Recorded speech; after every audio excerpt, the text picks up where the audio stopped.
ಧರ್ಮಸ್ಥಳದ ತೀರದಲ್ಲಿ ನೂರಾರು ಶವಗಳನ್ನು ಹೂತಿಟ್ಟ ಪ್ರಕರಣಕ್ಕೆ ಸಂಬಂಧಪಟ್ಟಂತೆ ಎಸ್ಐಟಿ ತನಿಖೆ ಚುರುಕುಗೊಂಡಿದೆ. ಇವತ್ತು ಅನಾಮಿಕ ವ್ಯಕ್ತಿಯನ್ನ ಕರೆದು ವಿಚಾರಣೆಯನ್ನು ಬೆಳಗ್ಗೆ 11 ಗಂಟೆಯಿಂದ ಕೂಡ ಆಲ್ಮೋಸ್ಟ್ ಎಸ್ಐಟಿ ಅಧಿಕಾರಿಗಳು ಮಾಡ್ತಾ ಇದ್ದಾರೆ.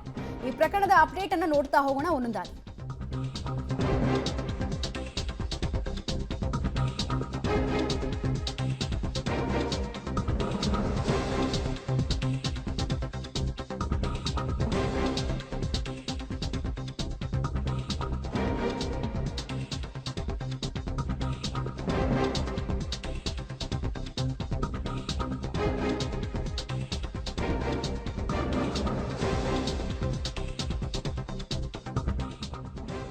ಪ್ರಕರಣದ ಬೆನ್ನತ್ತಿದ ಎಸ್ಐಟಿ ತನಿಖಾ ತಂಡ ಸತ್ಯ ಶೋಧನೆಯನ್ನ ಹೇಗೆ ಮಾಡುತ್ತೆ ಅನ್ನೋ ಕುತೂಹಲ ಇದೆ. ಈ ಬೆನ್ನಲ್ಲೇ ಬೆಳ್ತಂಗಡಿ ಧರ್ಮಸ್ಥಳ ಠಾಣೆಯಿಂದ ಕೇಸ್ ಮಾಹಿತಿಯನ್ನ ತನಿಖಾಧಿಕಾರಿಗಳು ಪಡೆದುಕೊಳ್ತಾ ಇದ್ದಾರೆ. ಈತ ಮೆನ್ಷನ್ ಮಾಡಿದಂತಹ ಇಸ್ವಿ ಟೈಮ್ನಲ್ಲಿ ಧರ್ಮಸ್ಥಳ ಸ್ಟೇಷನ್ ಸ್ಪೆಸಿಫಿಕ್ ಆಗಿ ಇರಲಿಲ್ಲ, ಅದು ಬೆಳ್ತಂಗಡಿ ಸ್ಟೇಷನ್ ಆಗಿತ್ತು. ಸೊ ಅದರ ಲಿಮಿಟ್ ತುಂಬ ದೊಡ್ಡದಿತ್ತು. ಈಗ ಅದು ಕಂಪ್ಲೀಟ್ ಆಗಿ ಜನಸಂಖ್ಯೆ ಆಧಾರವಾಗಿ ಸ್ಟೇಷನ್ಗಳನ್ನೆಲ್ಲ ಡಿವೈಡ್ ಮಾಡಿದ್ದಾರೆ. ಸೊ ಎರಡೂ ಸ್ಟೇಷನ್ಗಳಿಂದ ಕೂಡ ಮಾಹಿತಿ ಪಡೆಯುವಂತಹ ಕೆಲಸವನ್ನ ಕೇಸ್ ಫೈಲ್ನ ಟ್ರಾನ್ಸ್ಫರ್ನ ಭಾಗವಾಗಿ ಎಸ್ಐಟಿ ಟೀಮ್ ಮಾಡ್ತಾ ಇದೆ. ನಾಪತ್ತೆ ಆದವರ ಲಿಸ್ಟ್ ಏನಿದೆ, ಅನುಮಾನಾಸ್ಪದವಾಗಿ ಸಾವನ್ನಪ್ಪಿದವರ ಲಿಸ್ಟ್ ಏನು ಹೇಳುತ್ತೆ, ಹಾಗೂ ಅಸಹಜ ಸಾವು ಪ್ರಕರಣಗಳ ನಂಬರ್ಸ್ ಏನಿದೆ ಮತ್ತು ಈತ ಕೊಡ್ತಾ ಇರುವಂತಹ ಸ್ಟೇಟ್ಮೆಂಟ್ಗೆ ಇದೆಲ್ಲವೂ ಕೂಡ ಆರಂಭಿಕ ಹಂತದಲ್ಲಿ ಮ್ಯಾಚ್ ಆಗ್ತಾ ಇದೆಯಾ. ಗ್ರೌಂಡ್ ಲೆವೆಲ್ ವೆರಿಫಿಕೇಶನ್ ಅಂತ ಇದನ್ನು ತನಿಖೆಯಲ್ಲಿ ನಾವು ಕರಿತೀವಿ. ಸೊ ಗ್ರೌಂಡ್ ಲೆವೆಲ್ ವೆರಿಫಿಕೇಶನನ್ನು ಈ ವ್ಯಕ್ತಿಯನ್ನು ಕೂರಿಸ್ಕೊಂಡು ಮಾಡ್ತಿದ್ದಾರೆ. ಪ್ರಮುಖವಾಗಿ 3 ವಿಚಾರಗಳ ಮೇರೆಗೆ ತನಿಖೆ ಆಗುತ್ತೆ. ಒಂದು, ಈತ 161 ಸ್ಟೇಟ್ಮೆಂಟ್ನಲ್ಲಿ ಕೊಟ್ಟಿರೋ ಹೇಳಿಕೆ, ಇವತ್ತು ಎಸ್ಐಟಿ ಮುಂದೆ ಕೊಡ್ತಾ ಇರುವಂತಹ ಹೇಳಿಕೆ ಹಾಗೂ 164 ಹೇಳಿಕೆಯಲ್ಲಿ ಸಾಮ್ಯತೆ ಇದೆಯಾ ಅಥವಾ ಚೇಂಜ್ ಮಾಡಿದಾನಾ. ಬಿಕಾಸ್ ಸುಮಾರು ಟೈಮ್ ಲ್ಯಾಪ್ಸಲ್ಲಿ ಮೆನ್ಷನ್ ಮಾಡ್ತಾನೆ ಇಸ್ವಿಗಳನ್ನು. ಅವನು 94ರಲ್ಲಿ ಬಂದಿದ್ದೆ, 2004 ತನಕ ಕೆಲಸ ಮಾಡ್ತಿದ್ದೆ, 13ರಲ್ಲಿ ಬಿಟ್ಟು ಹೋದೆ ಅಂತೆಲ್ಲ ಹೇಳ್ತಾನೆ. ಸೊ ಅದೆಲ್ಲ ಮ್ಯಾಚ್ ಆಗ್ತಿದೆಯಾ, ಏನು ಕತೆ ಅಂತೆಲ್ಲ ನೋಡ್ತಾರೆ. ಬೆಳಗ್ಗೆ 11 ಗಂಟೆಯಿಂದ ಕೂಡ ಸುದೀರ್ಘವಾಗಿ ವಿಚಾರಣೆ ಆಗ್ತಾ ಇದೆ. ಕೋರ್ಟ್ಗೆ ಕೊಟ್ಟ ಹೇಳಿಕೆಯನ್ನು ಆಧರಿಸಿ BNS 183, ಮುಂಚೆ ಅದು 164 ಸ್ಟೇಟ್ಮೆಂಟ್ ಇತ್ತು, ಅದನ್ನು ಆಧರಿಸಿ ತನಿಖೆ ಆಗ್ತಾ ಇದೆ. ಸದ್ಯಕ್ಕೆ ಈತನ ಹೇಳಿಕೆಗಳು ಎಷ್ಟು ನಿಖರತೆಯನ್ನು ಒಳಗೊಂಡಿದೆ ಮತ್ತು ಈತ ಕ್ಲೇಮ್ ಮಾಡ್ತಿದ್ದಾನಲ್ಲ ನಾನೇ ಜೀವಂತ ಸಾಕ್ಷಿ ಅಂತ, ನಿಜವಾಗ್ಲೂ ಈತ ಜೀವಂತ ಸಾಕ್ಷಿನ ಅನ್ನೋದನ್ನು ಪೊಲೀಸರು ಪರಿಗಣನೆಗೆ ತೆಗೆದುಕೊಳ್ಬೇಕಂದ್ರೆ ಆತನ ಡೀಟೇಲ್ಡ್ ಥರೋ ಇನ್ವೆಸ್ಟಿಗೇಷನ್ ಆಗಬೇಕು. ಅದಾಗತ್ತೆ. ಹಾಗಾದರೆ ಎಸ್ಐಟಿ ಕೇಳಿದಂತಹ ಪ್ರಶ್ನೆಗಳು ಯಾವ್ದ್ಯಾವುದು ಅಂತ ನೋಡೋದಾದರೆ, ಯಾವ್ಯಾವ ವರ್ಷದಲ್ಲಿ ಎಷ್ಟು ಶವವನ್ನು ಹೂತಿದ್ದೀರಾ ಅಂತ ನಿರೀಕ್ಷೆ ಮಾಡಿದಂತೆ ಈ ಪ್ರಶ್ನೆಯನ್ನು ಅನಾಮಿಕ ವ್ಯಕ್ತಿಗೆ ಕೇಳಲಾಗಿದೆ.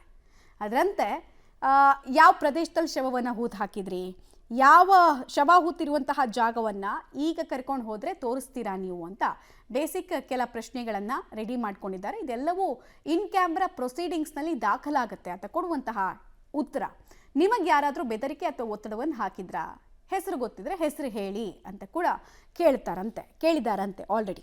ನಿಮಗೆ ಶವಗಳನ್ನು ತೋರಿಸಿದ್ದು ಯಾರು, ಶವಗಳನ್ನು ಯಾವ ಸ್ಥಿತಿಯಲ್ಲಿ ನೀವು ನೋಡಿದ್ರಿ ಅಂತ ಕೂಡ ಕೇಳಲಾಗಿದೆ. ಇದನ್ನು ಯಾಕೆ ಕೇಳ್ತಾ ಇದ್ದಾರೆ ಪೊಲೀಸರು ಅಂತ ಅಂದರೆ, ಅದೇನು ಕೊಲೆಯಾದ ಸ್ಥಿತಿಯಲ್ಲಿತ್ತ ಅಥವಾ ಅಸಹಜ ಸಾವಿನ ಪ್ರಕರಣದಲ್ಲಿ ಗ್ರಾಮ ಪಂಚಾಯತ್ನವರೇ ಹೂಳ್ತಾ ಇದ್ರಲ್ಲ ಆ ಥರದ ಸ್ಥಿತಿನಲ್ಲಿತ್ತ ಅಂತ ತಿಳ್ಕೊಳ್ಬೇಕಂದ್ರೆ ಫಸ್ಟ್ ಈ ಪ್ರಶ್ನೆಗೆ ಉತ್ತರ ಬೇಕಾಗುತ್ತೆ. ಹೀಗಾಗಿ ಇದನ್ನು ಕೇಳಿದ್ದಾರೆ. ಹೂತಿಟ್ಟ ಶವಗಳಲ್ಲಿ ಮಹಿಳೆಯ ಶವ ಎಷ್ಟಿದೆ ಹೇಳಿ ಅಂತ ಕೇಳಿದಾರಂತೆ. ಅಂದೇ ಪೊಲೀಸರ ಗಮನಕ್ಕೆ ನೀವು ಯಾಕೆ ತರಲಿಲ್ಲ ಅನ್ನೋ ಪ್ರಶ್ನೆಯನ್ನು ಕೂಡ ಕೇಳಲಾಯಿತು. ನೀವು ಧರ್ಮಸ್ಥಳವನ್ನು ಬಿಟ್ಟು ಹೋಗಿದ್ದು ಯಾಕೆ, ಹಾಗೆ 20 ವರ್ಷಗಳ ಬಳಿಕ ನಿಮಗೆ ಇನ್ನೂ ಸ್ಥಳ ನೆನಪಿದೆಯಾ. 4-5 ವರ್ಷ ಬಿಟ್ಟು ನಾವು ಯಾವುದಾದ್ರೂ ದಾರಿನಲ್ಲಿ ಹೋಗ್ತೀವಿ ಅಂದರೆ ಆ ದಾರಿ ಕರೆಕ್ಟಾಗಿ ನೆನಪಿರಲ್ಲ, ದಾರಿ ತಪ್ಪೋ ಸಾಧ್ಯತೆ ಇರುತ್ತೆ. ಅಂಥದ್ರಲ್ಲಿ ನೀವು ನಿಖರವಾಗಿ ಜಾಗವನ್ನು ತೋರಿಸ್ತೀನಿ ಅಂತ ಹೇಳ್ತಾ ಇದ್ದೀರಲ್ಲ, ಏನಾದರೂ ಚಿಹ್ನೆಗಳನ್ನು ಮಾರ್ಕ್ ಮಾಡಿ ಇಟ್ಕೊಂಡಿದ್ದೀರಾ ಅಂತ ಕೇಳ್ತಾ ಇದ್ದಾರೆ. ಬೇಸಿಕ್ಲಿ ಗುರುತೇನಾದರೂ ಮಾಡಿದ್ರಾ, ಆಗ ಯಾಕೆ ಗುರುತು ಮಾಡಿದ್ರಿ, ಆಗಿನ ಉದ್ದೇಶ ಏನಾಗಿತ್ತು ಅಂತೆಲ್ಲ ಕೇಳಿದಾರಂತೆ. ಇದೇ ಸ್ಥಳ ಅಂತ ಹೇಗೆ ಹೇಳ್ತೀರಾ ನೀವು ಅಂತ ಕೂಡ ಕೇಳಲಾಯ್ತಂತೆ. ಯಾಕಂದರೆ ಭೌಗೋಳಿಕವಾಗಿ ಸುಮಾರು ಚೇಂಜಸ್ ಆಗಿರುತ್ತೆ, ಗಿಡ ಗಂಟೆ ಬೆಳೆದಿರುತ್ತೆ ಅಥವಾ ಯಾವುದಾದ್ರೂ ಕಟ್ಟಡನೇ ತಲೆ ಎತ್ತಿರ್ಬೋದು, ಹೇಳೋಕ್ಕಾಗಲ್ಲ.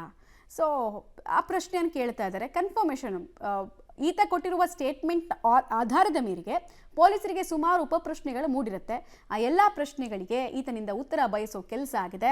20 ವರ್ಷಗಳ ಬಳಿಕ ನಿಮಗೆ ಸ್ಥಳ ನೆನಪಿದೆಯಾ, ಈ ಪ್ರಶ್ನೆಯನ್ನು ಕೂಡ ಕೇಳಲಾಗಿದೆ. ಇದ್ರ ಜೊತೆಗೆ ಯಾರ್ದಾದ್ರೂ ಒತ್ತಡ ಇತ್ತಾ, ಯಾರಿದ್ರು ಹೆಣ ಹೂಳಬೇಕಾದ್ರೆ, ಗಣ್ಯ ವ್ಯಕ್ತಿಗಳು ಯಾರಾದರೂ ಇದ್ರಾ, ಯಾರ್ದು ಇನ್ಸ್ಟ್ರಕ್ಷನ್ಸ್ ಕೇಳಿ ಬರ್ತಾ ಇತ್ತು, ದುಡ್ಡೇನಾದರೂ ಟ್ರಾನ್ಸ್ಫರ್ ಆಗ್ತಾ ಇತ್ತಾ, ನಿಮ್ಮ ಬ್ಯಾಂಕ್ ಅಕೌಂಟ್ಗೆ ಆಗ್ತಿತ್ತು ಅಂತೆಲ್ಲ ಕೇಳಿರ್ಬೋದು. ಕೇಳಿದರೆ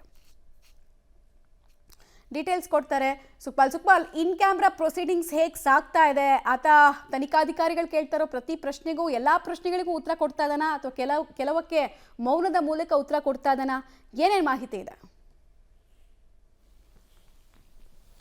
ಇಲ್ಲ, ಆತ ತುಂಬ ಕಾನ್ಫಿಡೆಂಟ್ ಆಗಿ ಎಲ್ಲ ಪ್ರಶ್ನೆಗಳಿಗೆ ಉತ್ತರ ಕೊಟ್ಟಿರುವಂಥ ಮಾಹಿತಿ ಈಗ ಸಿಕ್ಕಿರುವಂಥದ್ದು. ಆತ ಯಾವಾಗ ದೂರನ್ನು ಕೊಟ್ಟಿದ್ದಾನೆ, ಆ ದೂರಲ್ಲಿ ಏನಿದೆ, ಆ ದೂರಿನ ಆಧಾರದ ಹಿನ್ನೆಲೆಯಲ್ಲಿ ಆತ ಧರ್ಮಸ್ಥಳದ ಪೊಲೀಸ್ ಠಾಣೆಯಲ್ಲಿ ಅಲ್ಲಿನ ಐವನ ಮೂಲಕನೂ ಅದೇ ರೀತಿಯಾದಂಥ ಹೇಳಿಕೆಯನ್ನು ಕೊಟ್ಟಿದ್ದ. ಆ ಬಳಿಕ ನ್ಯಾಯಾಲಯದಲ್ಲೂ ನಿರಂತರವಾಗಿ ನಡೆದಂಥ ವಿಚಾರಣೆಯಲ್ಲೂ ಅಲ್ಲೂ ಅದೇ ರೀತಿಯಾದಂಥ ಹೇಳಿಕೆಗಳನ್ನು ಕೊಟ್ಟಿರುವಂಥದ್ದು. ಆ ಬಳಿಕ ಈಗ ಇಲ್ಲಿ SIT ಅಧಿಕಾರಿಗಳು ಏನು ಕಳೆದ ಸುಮಾರು 3 ಗಂಟೆಯಿಂದ ನಿರಂತರವಾದಂಥ ವಿಚಾರಣೆ ಮಾಡ್ತಾ ಇದ್ದಾರೆ. ಅದರಲ್ಲೂ ಅವನು ಸ್ಪಷ್ಟವಾಗಿ ಹೇಳಿರುವಂಥದ್ದು, ನನಗೆ ಈ ಪಶ್ಚಾತ್ತಾಪ ಆಗಿರುವಂಥ ಹಿನ್ನೆಲೆಯಲ್ಲಿ ನಾನು ಈ ರೀತಿಯಾದಂಥ ನಿರ್ಧಾರಕ್ಕೆ ಬಂದಿರುವಂಥದ್ದು. ನಾನು 11 ವರ್ಷದ ಹಿಂದೆ ಧರ್ಮಸ್ಥಳವನ್ನು ಬಿಟ್ಟು ಇಲ್ಲಿಂದ ಓಡಿ ಹೋಗಿದ್ದೇನೆ, ಬೇರೆ ರಾಜ್ಯದಲ್ಲಿ ತಲೆಮರೆಸಿಕೊಂಡಿದ್ದೇನೆ. ಈಗ ಇದನ್ನು ಹೊರಗೆ ತರಬೇಕು ಅನ್ನುವಂಥ ಹಿನ್ನೆಲೆಯಲ್ಲಿ ನಾನು ಈ ರೀತಿಯಾದಂಥ ಒಂದು ಕೆಲಸಕ್ಕೆ ಮುಂದಾಗಿರುವಂಥದ್ದನ್ನು ಈತ SIT ಅಧಿಕಾರಿಗಳ ಮುಂದೆ ಹೇಳಿರುವಂಥದ್ದು. ಜೊತೆಗೆ ಎಲ್ಲಿ ಯಾವ ಯಾವ ಸ್ಥಳದಲ್ಲಿ ನಾನು ಶವಗಳನ್ನು ಹೂತಾಕಿದ್ದೇನೆ ಅನ್ನುವಂಥ ಸ್ಪಷ್ಟವಾದಂಥ ಮಾಹಿತಿ ನನಗೆ ಇದೆ. ಹಾಗಾಗಿ ಅಲ್ಲಿಗೆ ಹೋಗಿ ಅದನ್ನು ನಾನು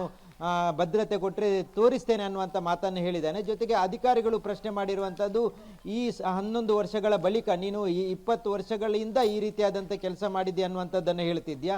ಜೊತೆಗೆ 11 ವರ್ಷದ ಬಳಿಕ ನೀನು ಅಲ್ಲಿಂದ ಬರದೇ ಇರುವಂಥ ಕಾರಣಕ್ಕೆ, ಅಲ್ಲಿಂದ ಹೋಗಿ ಇರುವಂಥ ಕಾರಣಕ್ಕಾಗಿ ಈಗ ಆ ಸ್ಥಳಗಳು ನಿನಗೆ ನಿಗದಿತ ಸ್ಥಳಗಳು ಗೊತ್ತಿದೆಯಾ ಅನ್ನುವಂಥ ಒಂದು ಪ್ರಶ್ನೆಯನ್ನು ಕೇಳಿರುವಂಥದ್ದು. ಜೊತೆಗೆ ಆತ ಸ್ಪೆಸಿಫಿಕ್ ಆಗಿ ಅರಣ್ಯ ಪ್ರದೇಶದಲ್ಲಿ ಇದನ್ನು ಹೂತಾಕಿದ್ದೇನೆ ಅಂತ ಹೇಳಿದ್ದಾನೆ. ಹಾಗಾಗಿ ಅರಣ್ಯ ಈಗ ದಟ್ಟ ಅರಣ್ಯ ಆಗಿರ್ಬೋದು, ಹಾಗಾಗಿ ಆ ಸ್ಥಳವನ್ನು ಐಡೆಂಟಿಫೈ ಮಾಡಲಿಕ್ಕೆ ನಿನಗೆ ಸಾಧ್ಯ ಇದೆಯಾ ಅನ್ನುವಂಥದ್ದನ್ನು ಕೇಳಿದ್ದಾರೆ. ಹಾಗಾಗಿ ಅದಕ್ಕೂ ಆತ ಒಪ್ಕೊಂಡಿದ್ದಾನೆ, ನನಗೆ ಎಲ್ಲ ನಿಖರವಾಗಿ ಸ್ಥಳಗಳು ಗೊತ್ತಿದೆ, ನಾನು ಹೂತಾಕಿರುವಂಥ ಸ್ಥಳಗಳಲ್ಲಿ ಆ ಬಳಿಕನೂ ನಾನು ನೋಡಿದ್ದೇನೆ, ಹಾಗಾಗಿ ನನಗೆ ಅದರ ನಿಖರವಾದಂಥ ಮಾಹಿತಿ ಇದೆ, ನಾನು ಅದನ್ನು ಯಾವ ಸಂದರ್ಭದಲ್ಲಿ ನೀವು ಹೇಳ್ತೀರಾ ಆ ಸಂದರ್ಭದಲ್ಲಿ ತೋರಿಸ್ತೇನೆ ಅನ್ನುವಂಥ ಮಾತನ್ನು ಹೇಳಿದ್ದಾರೆ. ಹಾಗಾಗಿ ಅಧಿಕಾರಿಗಳು ಈತನ ಎಲ್ಲ ಮಾಹಿತಿಗಳನ್ನು ಈಗ ದಾಖಲಿಸಿಕೊಂಡಿದ್ದಾರೆ. ಅದು ವಿಡಿಯೋ ರೆಕಾರ್ಡಿಂಗ್ ಮೂಲಕನೇ ಆಗಿರುವಂಥದ್ದು. ಹಾಗಾಗಿ ಆತ ಏನೆಲ್ಲ ಹೇಳಿದ್ದಾನೆ ಇದರ ಹಿನ್ನೆಲೆಯಲ್ಲಿ ಮುಂದಿನ ಬೆಳವಣಿಗೆಗೆ ಅಧಿಕಾರಿಗಳು ತಯಾರಿಗಳನ್ನು ಮಾಡ್ತಾ ಇರುವಂಥದ್ದು. ಸುಮಾರು 3 ಗಂಟೆಗಳಿಂದ ನಿರಂತರ ಈಗ ವಿಚಾರಣೆಯನ್ನು ಮಾಡಿದ್ದಾರೆ.